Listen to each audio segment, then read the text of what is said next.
Stop and listen to TMG. Hi, everybody, and welcome to TMG. I'm your host, Travis Patton Sr.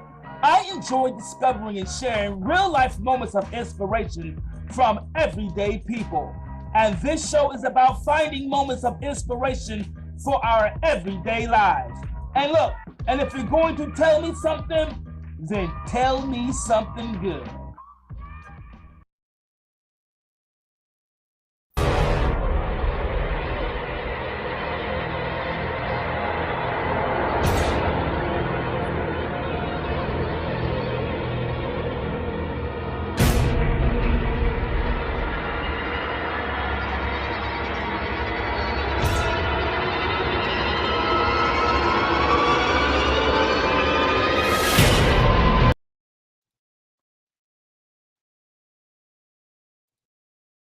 Hello, everybody, and welcome to a brand new episode of TMG.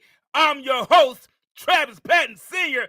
Guys, I'm so excited to be here tonight, and you know I always am. So glad you decided to join us here today. Guys, I am excited about this episode tonight. I have been waiting for it. I have been counting down the days for it. And our special guest, I have been looking for this individual to be on the show, man, for a while. And I'm so glad I was able to grab a hold of our special guest. Guys, listen, before we get started, you know how I like to do it. Don't forget to visit our YouTube page. That's Tell Me Something Good with the capital T. And as always, before we get started, I'd like to give a huge shout out to my biggest supporter, my biggest fan, my lovely wife, Nicole. Girl, that's your shout out. I know you're watching. I know you're listening. Listen, man, I say this all the time, and I truly mean it. In a very short time, this show has taken off, and it's being heard in places all around the globe. Places like the Faroe Islands, Germany, Canada, Japan, the Philippines, Spain. Man, TMG is being heard everywhere. And now that we are 6 p.m. every Thursday, 6 p.m. Central Standard Time, 7 p.m. Eastern, 4 p.m. Pacific, 5 p.m. Mountain, people are listening even more. So I'm glad you're joining the show. Guys, listen, as the show continues to grow, I got to continue to incorporate some things. Guys, listen, don't forget to visit some of our wonderful sponsors of the show. You will see the link to the sponsors in the chat below. So don't forget to visit our sponsors, guys. People like Belkin for all your cell phone accessories, Canva for all your digital creators out there.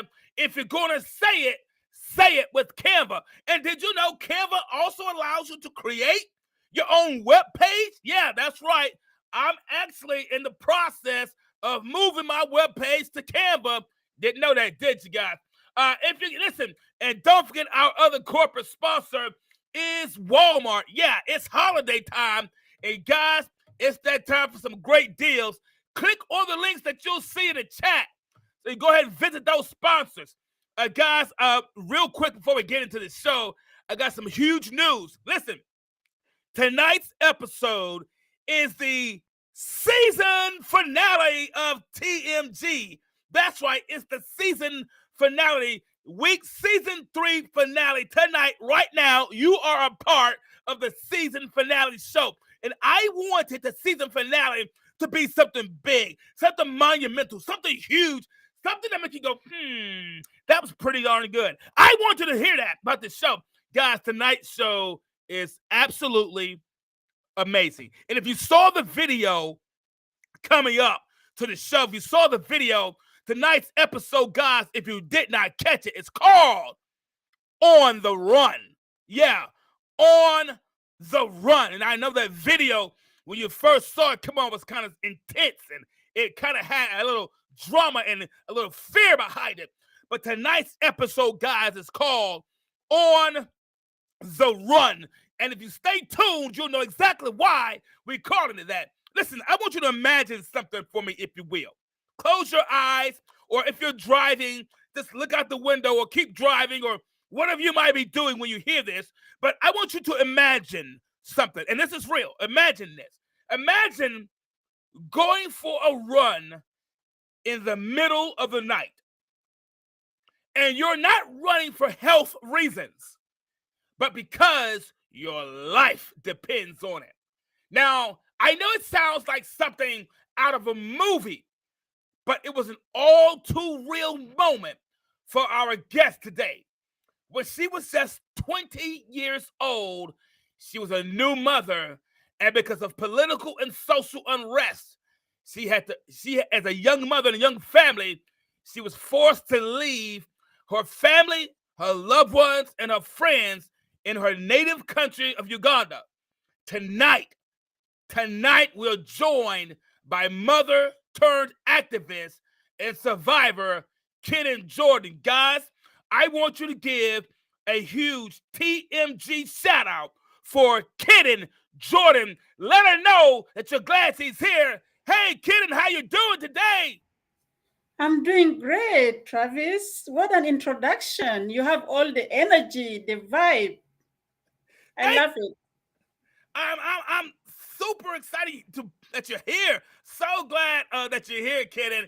And I know our guests are glad that you're here. They're already typing in the chat that you're glad you're here. So glad that you're here, Kid. Listen, I read your story. You and I have had some conversations, and we've talked. I don't want to hold up everything, but man, this is going to be so good, Kiden. I'm going to let you come on. Please introduce yourself, kid, and tell us a little bit about you. Yeah, I am from Sudan originally, and South Sudan became a country in 2011. And I spent my first 20 years in South Sudan. I fled civil war in Sudan, and I spent 7 years in East Africa between Wow. Uganda and the refugee camps in Kenya.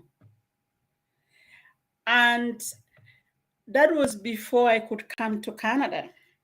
And when I came to Canada, I found myself fleeing again domestic Mm. violence. So I went to the shelter, and in the shelter, because of too much chaos of likes and dislikes, close the window, no, I'm cold, I'm hot if you close it, these kind of things. Then I say, okay, I decided to write journals. Mm. So little did I know that I would be the author of Resilience, the Journey of Self-Discovery. Awesome. So we got to try to unpack that, Kitten. That is a lot in those few minutes.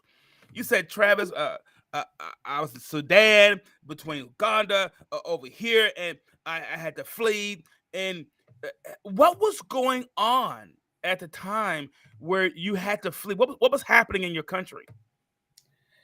Sudan was very divided. We had the Arabs, they were Muslims, and they Hmm. came to do trade. And then eventually they settled and they took over the country. We were the indigenous people of Sudan. And what happened was there was Islamization, Arabization.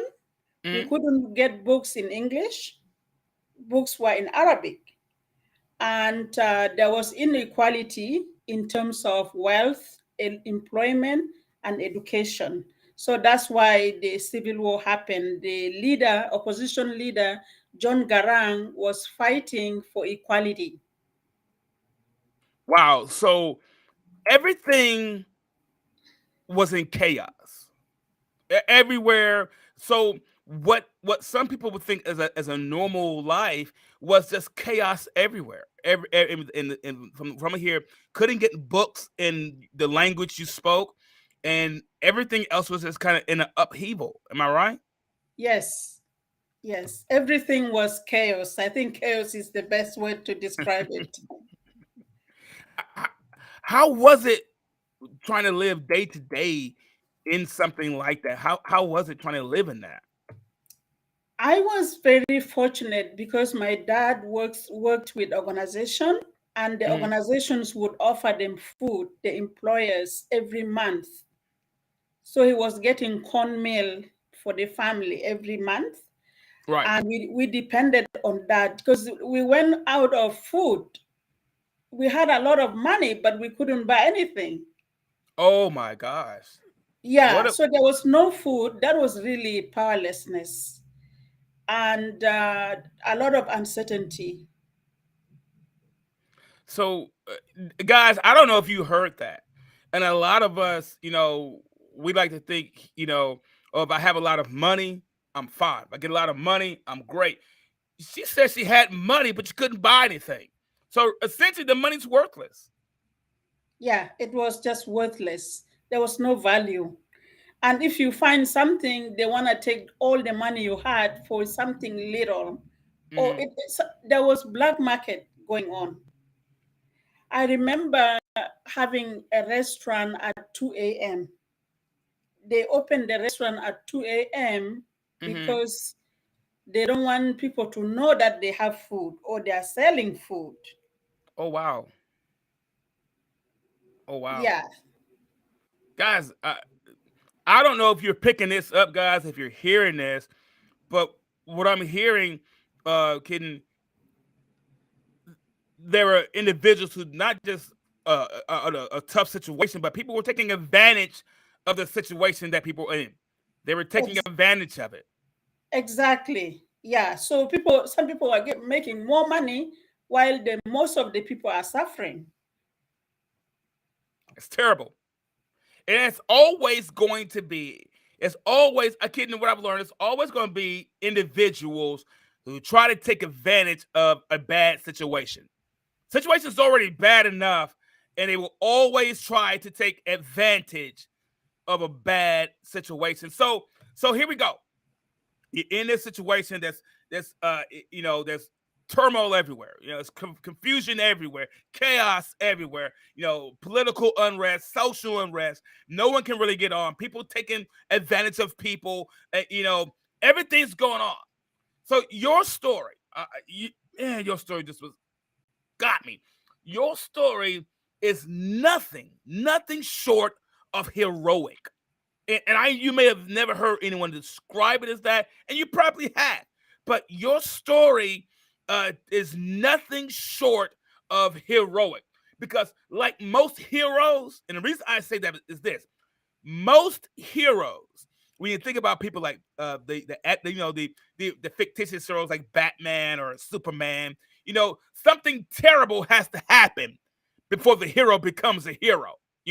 With Batman, his parents get killed. With Superman, other tragedies happen. So with most heroes, there are always seen to be some tragic event that makes them show who they really are, right? Uh, are you able to describe now, and as you kind of go on to the things that describe what happened in your country at the time that made you flee, did you know did you have any feelings that you would escape? Did you have any feelings that you would get out alive? No, no. I didn't know that I would get out alive because the bombs were being dropped. Wow. Actually, the reason why I really left was not even the starvation or the uncertainty or the other chaos. It was the fact that the morning I had my baby, 2 hours after I gave birth to my first child, Gire, bombs were dropped in Juba town. Wow. I panicked. I was terrified. And fortunately, my mother was around, so she came and carried the baby. She's older, so she's more calm. And I'm like, I was just on, I don't know, she was so different from me. So she held the baby and we ran for safety. and we laid down on our bellies in the bushes for hours. When we Mm. recovered, my husband Doko Mm-hmm. said, "No, no, no, no, we cannot live here. We need to leave this country." So we left in Mm-hmm. 2 months with a 2 months old baby, and I was 20 years old. Oh my gosh. Okay. Okay. I'm trying to wrap my head around this. You're 20-year-old, got a new baby, 2 months after having your baby, right? Bombs falling everywhere around you. Your mom is all calm for some reason. She's Yeah, calm. I'm trying to imagine a 20-year-old person panicking, trying to figure out what's going on with these bombs falling, missiles going, gunshots firing all through the night, and you having to lie on your belly in the bushes to avoid danger. And right.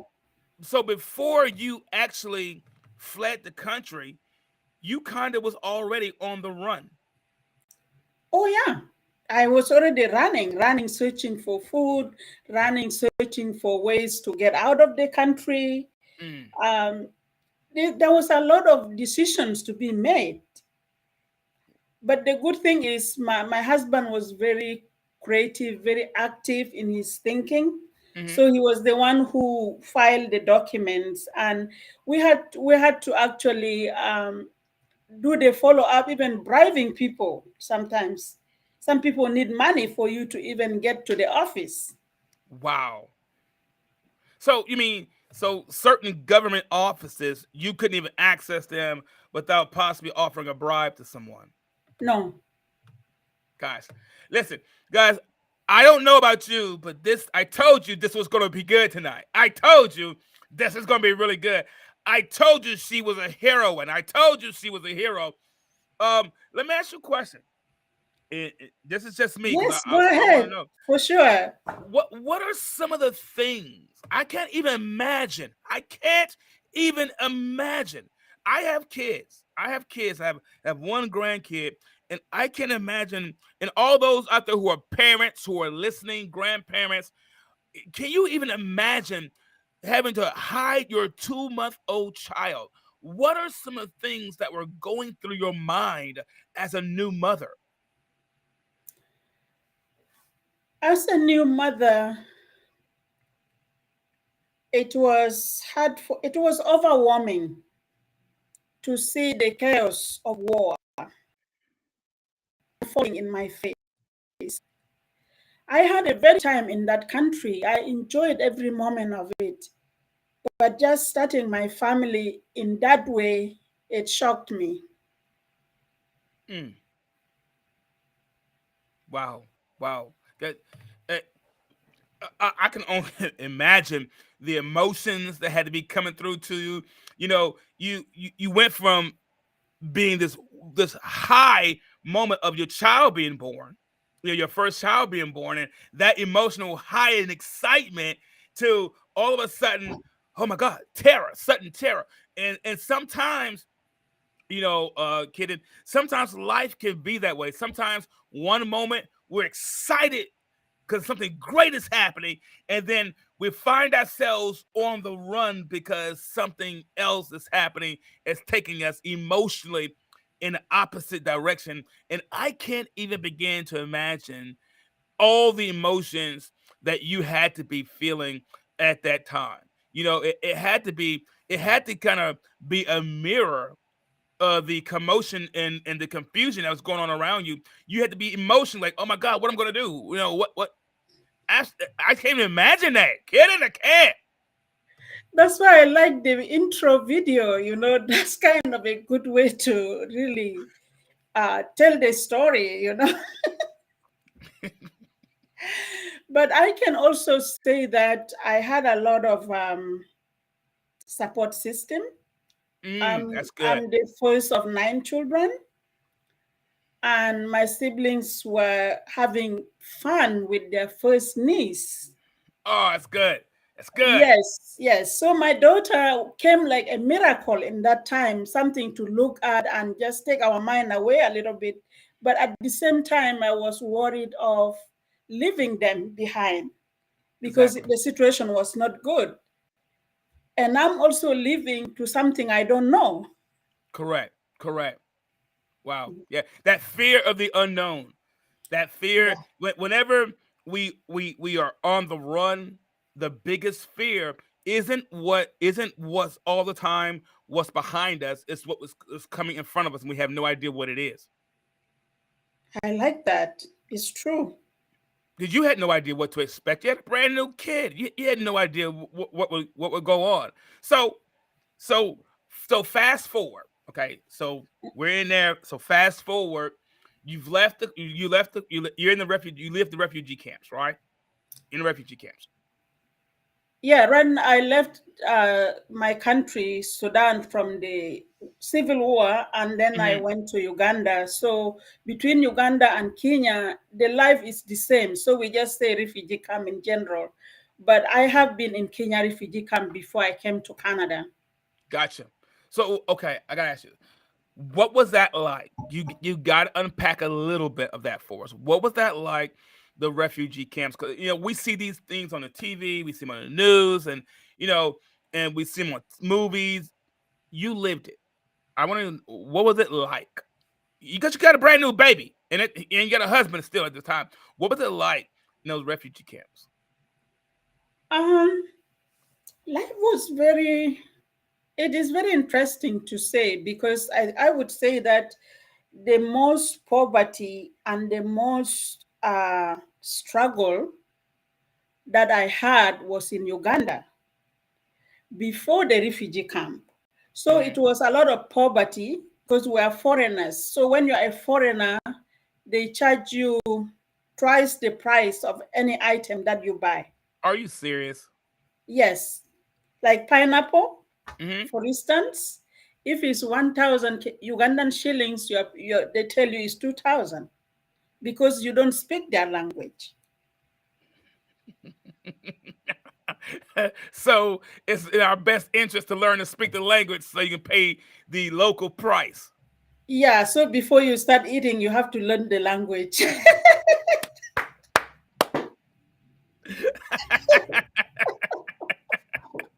I know, right? Otherwise, you'll be hungry. Yeah, otherwise you'll be hungry. So there were no jobs in Uganda. We went to coffee plantation and people were already poor and we Hmm. went without anything on our hands. So we were also more poor than those who are already there. And then we come to Kampala. One of our friends was really good. He asked, he said, "What are you guys doing here? You need to go to Kampala." So, connections are very important. So he connected my husband then to work in an organization. But Hmm. the job just lasts 1 year. Oh So wow! 4 years of our living in Uganda, we had no job. I was selling peanuts, roasted peanuts. Oh my goodness! So I was earning $1.10 a day. And then Wow! we lived mostly on cabbage and beans because they were the cheapest thing to buy. In the refugee camp, so in the refugee camp, I found a job. I was teaching. Oh, excellent! Excellent! Yes, I was teaching primary school. And then I also encourage girls to go to school and stay in school because they were getting married right when they get into age of maturity. They get Uh, married and they never come back to school. And it's around 16. They marry 14 to 16. And that was one of the things. I was doing a lot of advocacy, and then I had relationship with the people in the office, like hmm. United Nations social services. So that connection and networking led me to be able to apply and come to Canada with my family. Wow! Wow! That's amazing. Uh, Let me ask you a question. Mhm. So fast forward, we're leaving refugees. So you get the news. you're on your way to Canada. So you get the news that you're on the way to Canada, and that alone, that alone must have made you feel relieved. You had to kind of feel a little relieved when you guys got the news that you had to get. How soon after leaving the camp that things began to kind of change or take a wrong turn in your personal life? Yeah, I was very excited. I think that is one of the greatest accomplishments that one could get. Absolutely. And I came with my family, and it didn't take long. It's just a year. After Hmm. a year of being in Canada, I went to school. Okay. But I would say that both of us were very stubborn people because he was working. And then I said, okay, since you are working, let me go to school. And then you work, I'll go. When I finish, you go. And he said, no, he's going too. Hmm. And we argue about it. At the end of the day, we just went together full time. And we have these children who are under 8, 3 children under 8. It didn't really bother me, the fact that we went together to school. It's just Hmm. that he didn't want me to be in school. So Mm. he withdrew his support Oh wow. completely. He was not available emotionally and available. He wasn't supporting me in the house, not even picking the kids from daycare. Oh wow. Nothing. Sorry to hear that. Yeah, that was really not a good thing to be with a partner or a husband, Hmm. Hmm. who doesn't support you. And my intentions were to support the family, Correct. even to have Absolutely. the ability to help them with homework, things like that. But he took it in a different way, and I think he had a lot of fear around he wanted me to depend on him 100%. So he can tell me anything he wants to say. I don't know. So yeah, that is how things went. Wait a minute, kid.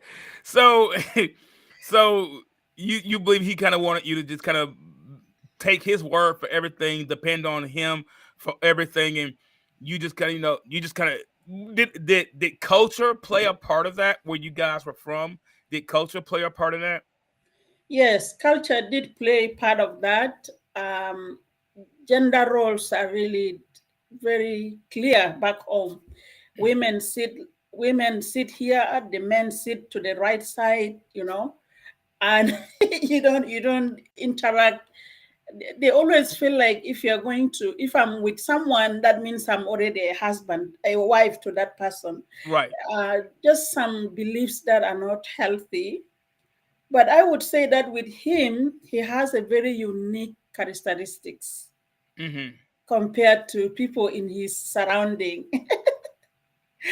So he takes the culture too far, and he is very insecure to Mm. a point where, like, I can go out.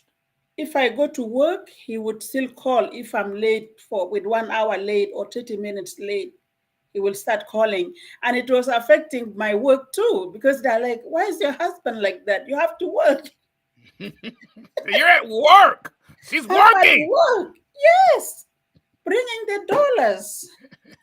Anyway, she says she's bringing in the dollars, y'all. Kiden says she's about that bag. right. And cultures differ depending on where we are, and cultures help shape where we think. It helps shape how we behave, and it helps shape our perception of things. And no matter everybody, no matter where you're from, the bases were the same. We have the same brain, blood flows through us. But the things that we're exposed to, which can be our culture, it can impact how we perceive things, and it can impact the way we think and the way we process stuff. And the way we process stuff isn't always the healthiest thing. You said he took his culture too far, and so you were still on the run. You were running from bombs. You were running from civil war. You were running from social upheaval, And now you get here in Canada where you thought you would be happy. You're out of the refugee camps. You're Yes, no longer in a refugee camp. You no longer had a fight over a window, want the window up, want the window closed, give me this blanket. You're in your home. You're now in a place of, everyone should be excited that now you can think about going to school instead of dodging a bomb, you know? And now here we are again on the run from something else. Did you ever feel like giving up? no, I like that resolve. No, I absolutely. there, That there wasn't is even an option. no, yeah, you have to keep trying. You have to keep trying. I actually did say what you said when was getting a taxi to go to a shelter. I look around, I said, I'm in Canada, right? Mm-hmm. Why am I running again? Mm. You see? See, But it was a turning point for me in a way that I started to look into myself now and say, exactly. what is going on with Kiden? You know? And I started going, I went to do personal development courses. I did 50 in 2 years, 50 Wow, workshops. wow. You were Yeah, committed. You were committed to yourself. I was. Yes, I took it very seriously. I just like learning, but I didn't know that I was learning to find myself. Oh wow, did But y'all hear I that? went, yeah, learning to find myself. And in my journey, I realized that I have been learning and unlearning and then relearning and repeat. Mm. You listen. What I hear, Kitten, is this: we have to be committed to learning who we are.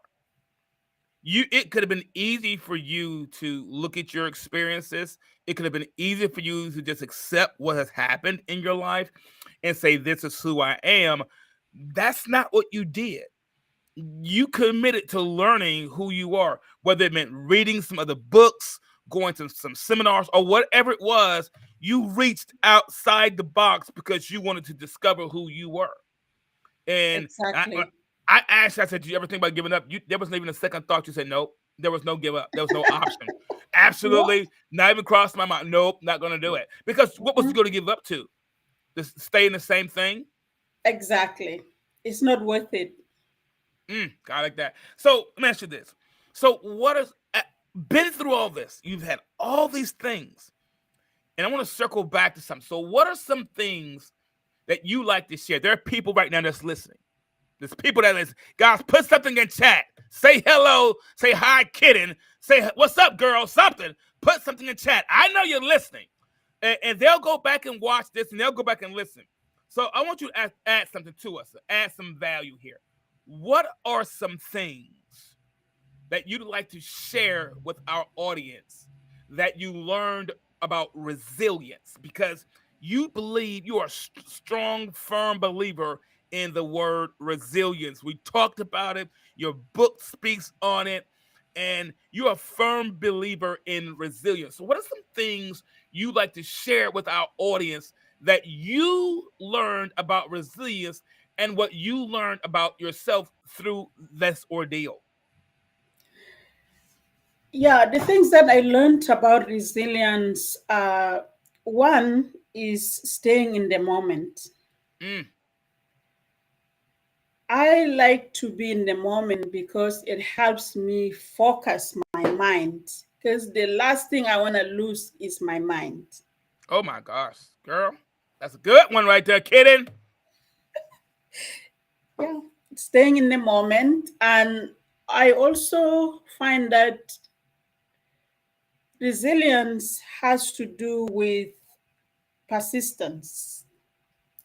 You have to have goals, stay goal oriented, and keep at it. If you find that your goals are not working for you, then you have to reassess it. Mm, mm, mm. Don't get frustrated. Guys, did you hear that? If everyone has a goal. I don't care what it is. Your goal may be to cook the best meal, whatever your goal is, doesn't matter. But if we find our current goals aren't working for us, don't get frustrated. Readjust them. Kidding, I'm going to steal that. I like that. That's good. That's I'm good. gonna say it again. If you find that your current goals aren't working for you, don't become frustrated. Readjust them. Kidding, I've stolen that. I'm sorry. I'm gonna say it again. I'll probably No, I'll I probably love it. post. Take it. I'm gonna post it online tomorrow. So I am. Let And you know. you have to charge for it. Double the price. Yeah, I said double the price. Because Yes. because you're not in America, I'm gonna double the price. Because you're in Canada right now, right?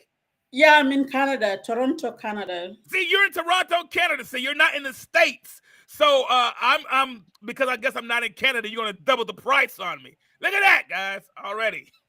Yes. So I want to revisit something. I want to revisit something here. Mhm. You said you were in the refugee camps, and you said you began to scribble and begin to write and began to do this manual. So how did it come about that you came about your book that you created? How did that come about? The book came about through the shoe project. So the Explain shoe. that. Okay, when I was in the shelter, resources opened for me, which is that I got going for the workshops Mm-hmm. on personal development. At the same time, I was going to write stories. So the shoe project is for immigrant women from different countries who sit down and write stories of their journey. And the stories are weaved into their pair of shoes. Hmm. I gotta ask you. And I'm glad you brought the shoe project up because I was gonna bring it up to you.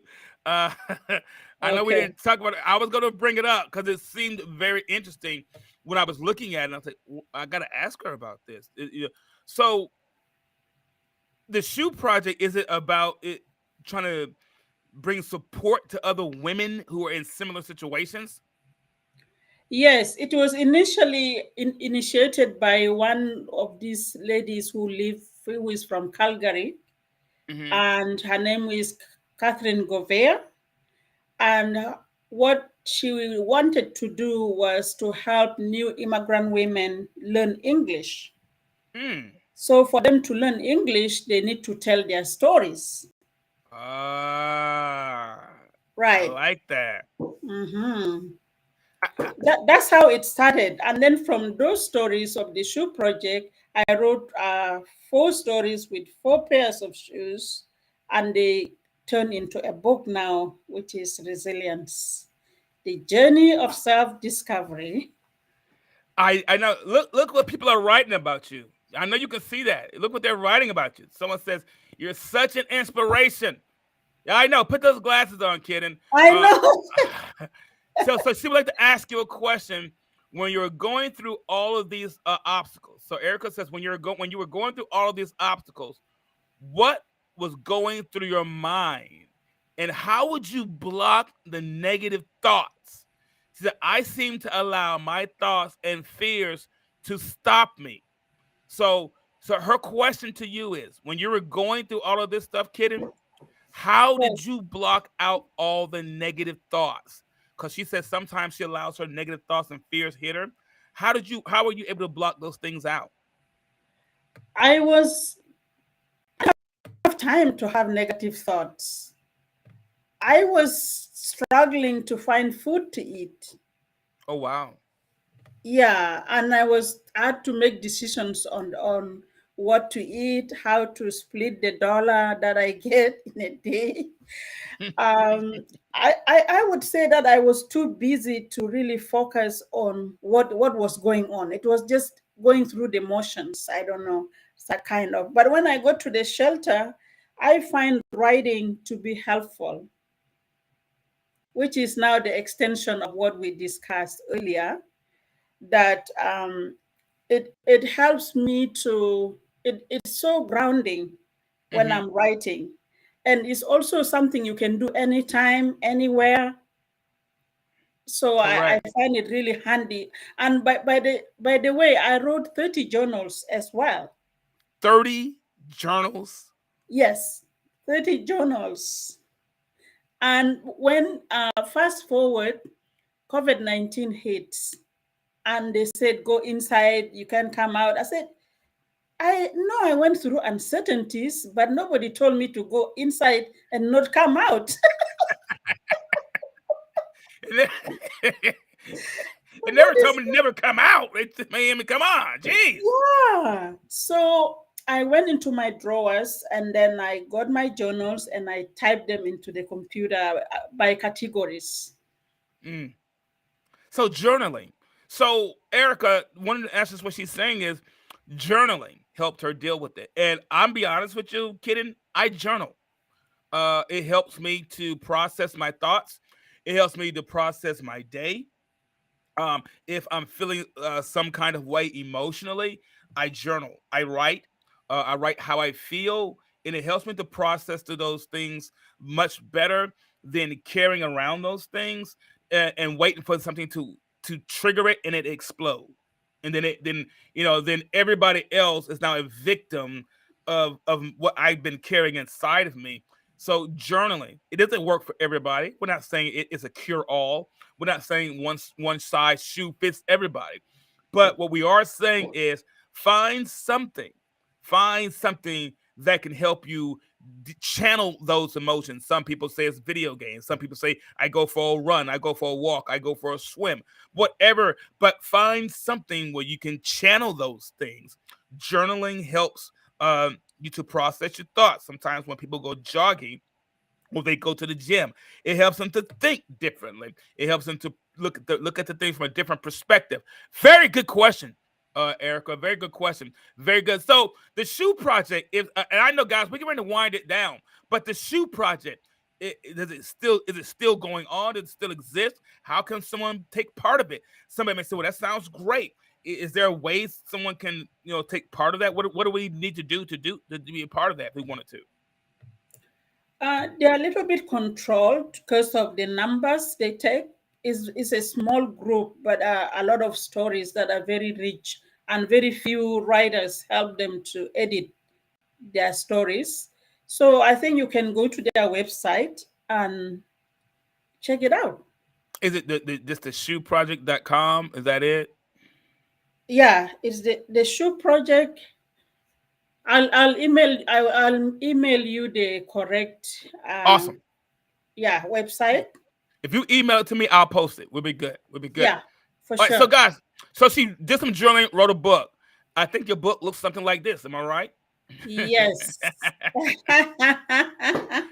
Yeah. Surprise you. Yeah. Uh uh that's it, guys. The book. And in it is Kiden's story of survival, courage, and relentlessness, and what it takes to and understand she didn't tap into some superhuman strength, some superhuman power. She's not some mutant, guys. She's a human like you and I, and but she tapped into what we all have. We all have this relentless human will. Well, Travis, how do you know that? Because if you want to look at it biologically, science tells us during fertilization, you are not the only cell trying to fertilize an egg. There's over maybe 2.5 million cells trying to fertilize an egg, and you made it. That means you are relentless. You can't tell me you're not because you're here.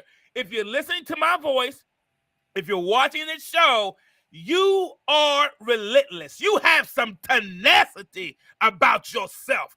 You may not feel it all the time, but I'm here to tell you there is some tenacity inside you. 2.5 million cells trying to fertilize one egg, and you made it. You already conquered an entire country before you said goo goo or gaga. Before you had two fingers, before you had eyes, you were already a conqueror. There was some tenacity about yourself. Let me stop. This is not about me. This is about Kiden.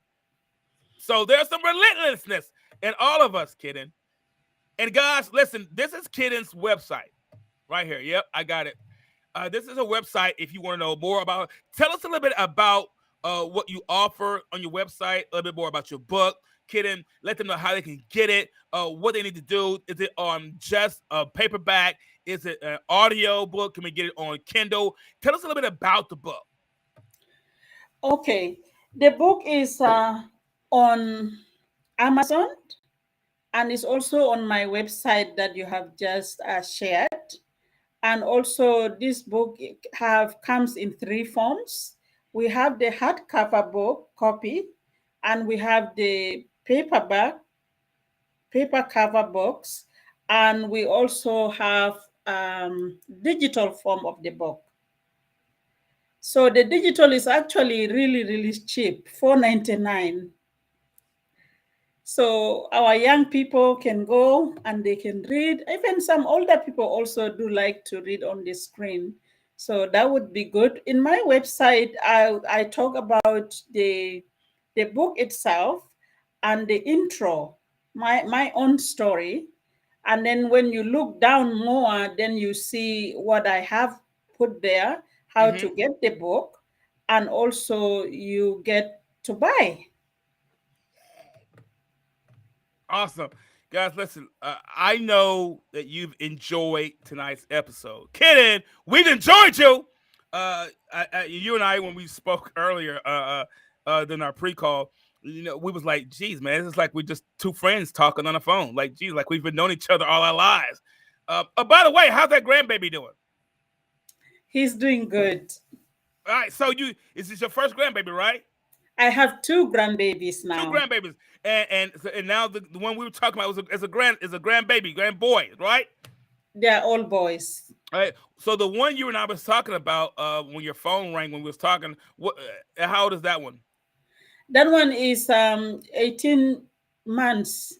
Okay, so he's about the same age as mine. Yeah. Cool. Cool. His name's not Kitten in it because you told me what your name means. My name means middle, and it's interesting because I'm not the middle child. I know, I'm right? the first. They were just determined you were going to have that name. Guys, listen. Kitten, thank you so much for being a part of tonight's show. Thank you so much for being part of the season finale of TMG. I told you guys it was going to be a bang. I told you that. Thank you for being here. Thank you for sharing your incredible story. Is there anything you want to say before we get out of here to everyone that's watching and everybody that's listening? I just want to say thank you, Travis, and thank you to the audience and everybody who is listening all over the world. Thank God for social media. And I really enjoyed talking to you. And as you said, we didn't meet, we didn't see each other, but we just connected. So that's the connection that we need as human beings to stay resilient. We need each other. And talk over the phone, don't text, please. Absolutely. I'm learning to do the talk over the phone thing. I'm a big texter. I'm gonna be honest with you. I'm a big texter. I'm a big texter. Guys, listen. I'm gonna get out and say this, but sometimes, because I want to leave you. I want to leave everyone with this thought. We heard how Kitten was her story, how she was running from this and she was running from that, and we've all have been on the run from something in our lives, and we've seen she was running really hard to get away from something, and we've all faced that thing. Sometimes, guys, in life, we can see a person moving aggressively in a certain area or see them moving at a relentless pace. It's not always the things that are chasing. It's not all the things always the things that we are chasing that causes us to move faster. Sometimes it's what we are running from that causes us to change our pace. So when people we see are always aggressively achieving things, sometimes it's not because they're just that aggressive. It's because of what they're running from. Kiden wasn't just trying to get to Canada. she was running from something that she didn't want to be caught back in, like a lot of us sometimes. Guys, you know how I got to do it. Guys, oh, yeah, it's that time. Hello. Real flat.